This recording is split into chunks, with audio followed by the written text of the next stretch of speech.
So in my last video, you have been supported a lot of things, and I'm really happy to see those changes and subscribe new subscribers and new comments. Really welcome, and it's like motivating me to do a lot of content for you. So we can go to the topics right now. Um, in last video, we have been focused around 15 questions. That's so cool. We have been completed. Um, and also, I have received a comment that to check the latest feature in what are the latest features. Give a questions for that. Okay. Um, latest Swift feature is Swift 6. So you can surely say Swift 6 is majorly focused on actors and async await. You can mention as a concurrency. They have been provided a strong and heavily adaptive thing for uh, from the Swift 6 for all kind of apps. Just here I am added the new features in Swift. Here you have a lot of question related to concurrency and async await and async sequence. Like there are a lot of like sendable protocol, task group. So you can in the last question you can able to see here. You can simply mention this is the latest cost area in while migrating from Swift 5.25 to 6.6. Apple is pushing structured concurrency and actors heavily. You can simply say this is the major thing. New features has been provided in the programming area.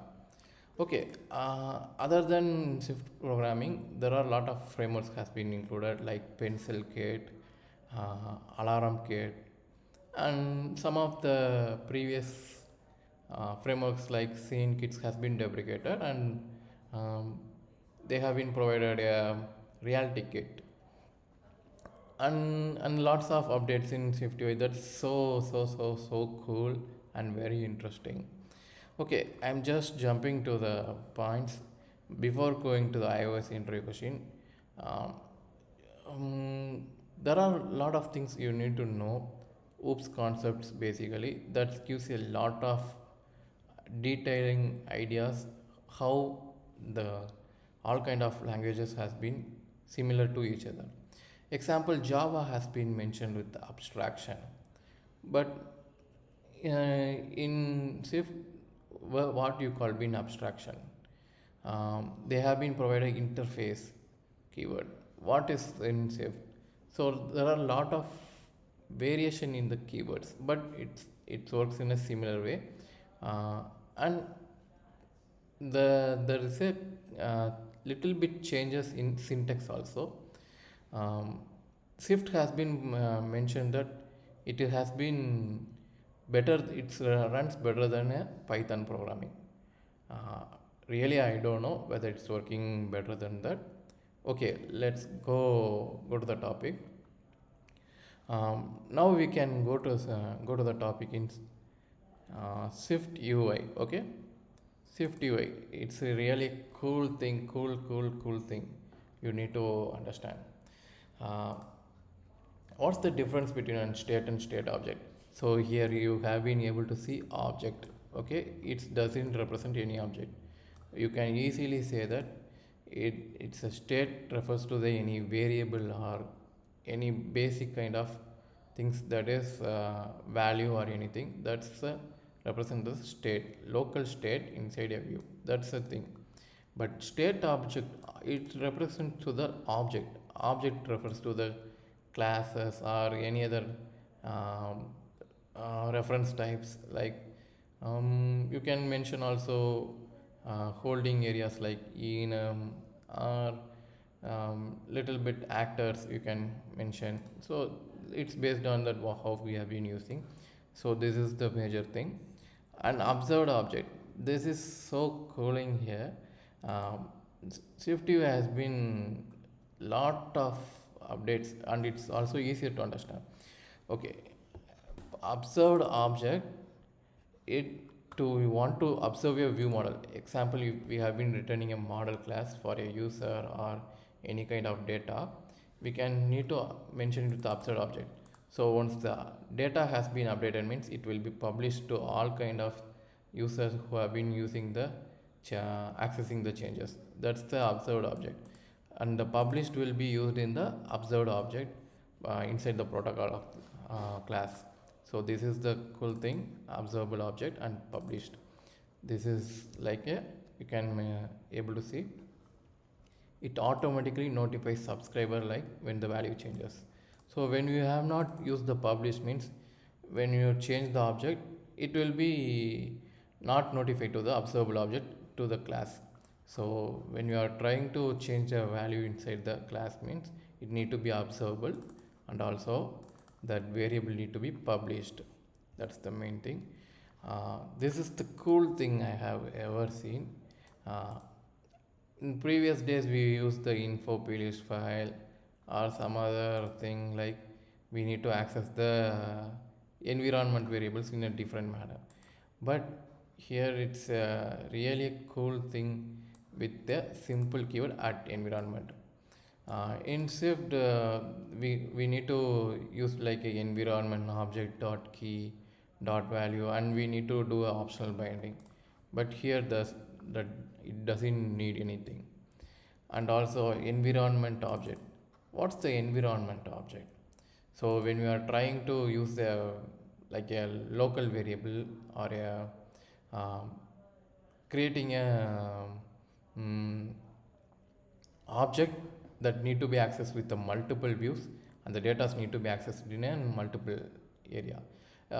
In simply I can able to mention in your Swift we can use in app delegate, and the data will be accessed in anywhere from that page. Like similar, it's an environment object shared across multiple views injected into the environment. In the environment refers to the app delegate. That's the major thing. At app store, app storage will be a replica of user defaults. So it's also a similar thing, so we can able to easily access and easily to work on those scenarios. um, when we have been passing the data between a parent child means we will use the binding. So it is considered to create a two-way connection. um, in Swift we can able to see it in the delegate methods. So it's similar thing, but we need to push the data back in the Swift. But in SwiftUI it's easier. When the binding variable has been changed, it will be automatically pushed to the previous controller at the state object. Allow your child to modify state by parent. Okay, so it's like it's a basic question, initializer. How we have been going to make a initializer? So it's like similar thing. And this is the major question most of them don't know. Focused binding. It's also similar, same as to the binding, but it's a more dynamic. So it contains a limited area set, but it contains um, it's a like a elaborated area focus binding, and also it's more dynamic compared to the binding. That's the major area. And you can mention focused binding will be a text field. This is the basic thing that Vue has been working in the focus binding. And also it's like a UI update has been hidden every single second, like this area focus binding.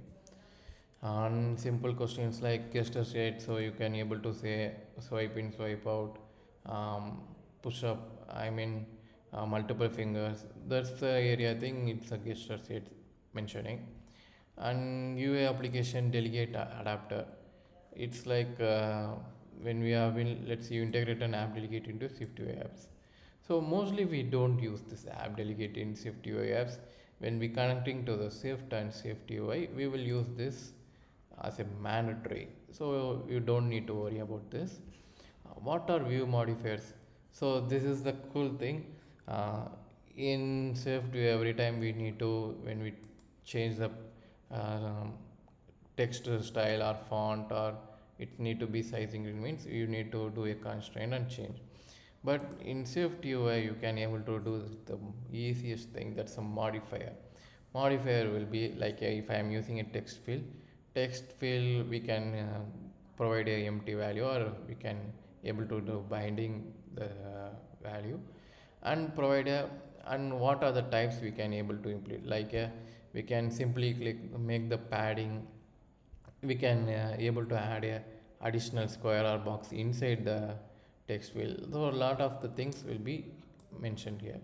So when we have been using the Swift UI, it's a simple thing we have been used, that's the mentioned as view modifiers. Modifying the view is referred as a view modifiers. And what's the purpose of some keyword in Swift UI? Okay, this is most important question you ever want to know, and you are once you have been in more than 5 or 6 year experience. This is the tricky question. Everyone will make you feel like you are not a pro or expert. Okay, return represents opaque return type. What do you think about that? So opaque written here, that's sorry, some keyword refers to the opaque return type. Okay, so here we have been providing the sum. Why we have been providing the sum? Can you question mark it? Some of the areas like enum or any other thing will be provided, protocols will be shared to the multiple classes. um, when we try to return a protocol, it can have a multiple associated values. Associated items can have a any kind of data types. I can go a little bit low for you. So here, Swift core concept, I will show the detailed explanation for the associated type. Okay, so this is the associated type. um, it's like a similar to the generic, but it's a different area. When you are trying to include a protocol, it can be either any kind of thing, like once I am trying to implement a string, so protocol contain a string, I am just mentioning function add string, item is string, get all string as a array of string. So when I don't need in a string, I need to integer, means I don't need to protocol container int, and I don't need to write it repeatedly. So this is the major thing the associated has been included. When I try to do a item as a any kind of data type, it will be reflected to the same kind of functions inside it. So here I think, so this is the simple thing. If I am just mentioning class integer container and the protocol is container, I am just trying to mentioning the, I mean trying to mention the associated type as a int, so everything just only access with the int. If you haven't changed the into anything, any other data type, means it will show the error before compiling. That's the major thing. So this container can be has an associated type, means we must provide a return type as a sum. So it may be contains with the uh, integer or string, anything. So that's the major differentiation will be here. I am just going back to the topic. So this UI, I'm just coming back. Okay, how do you create custom view modifier? So simplest thing, custom view modifier will be provided with the view modifier protocol, and you can able to do it custom modifier. This is not a most important question, it's a rare scenario. And navigation will be navigation stack, navigation link, you can able to think. And this is the another important question: how do you interact with UIKit components SwiftUI? So there are two kind of scenario. How do you connect with SwiftUI to Swift and Swift to SwiftUI? How does the interaction will be? We can able to meet, because the previous days the everything will be built in Swift, and now the day has been changed. Everyone is building in SwiftUI. So project version has been changing. While changing, they have been adapting to the SwiftUI for easier and quick implementation. And also, Apple recommends to use the SwiftUI for quicker updation, also easier and flexible UI changes, and performance wise it's so cool to work. Okay, we are just back to the topic. How do you interact with UI components SwiftUI? Uh, there are two methods. Once we can able to use UI view representable. Whether we have been using the UI view controller means we can able to directly use as UI view controller representable, and we can able to use the UI kit. Okay, so here we can able to use the UI kit, whether we can able to initiate and return the what are the label and what are the sizes. So you can able to do any kind of needed thing. um, okay, in return back, how I can use UI kit to SwiftUI, just moving area. You can use a UI hosting view controller. UI hosting view controller will be a major update uh, were being used to move from Swift to SwiftUI. So here have been added, I think it will be in core Swift concept or a new features in Swift, but you need to know that. Okay, I just check it. UI host.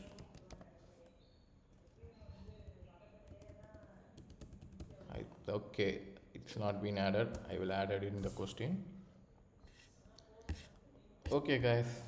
Um, I hope you have been like this session. This series. Um, I will next session I will go for the solid principle and remaining questions in the Swift basic questions. And the important thing is before going to all other thing, you must need to know about the functional reactive programming. This is the main thing and mostly asked question. You want to know what's the combined framework and what's the use of the combined framework in SwiftUI, and advanced frameworks like it's like a advanced framework. And what's the reactive programming? You must need to know that what's the reactive programming. Okay, Objective C is mentioned as object oriented programming. Swift is mentioned as protocol oriented programming, but Combine is represented as a reactive programming. It's a individual framework. Combine is purely an Apple framework. Before the Combine, there is a framework called RX Swift. Most OGs will be know this RX Swift. This is the new programming kind of era, so you must need to know. Okay, um, you last time most people supported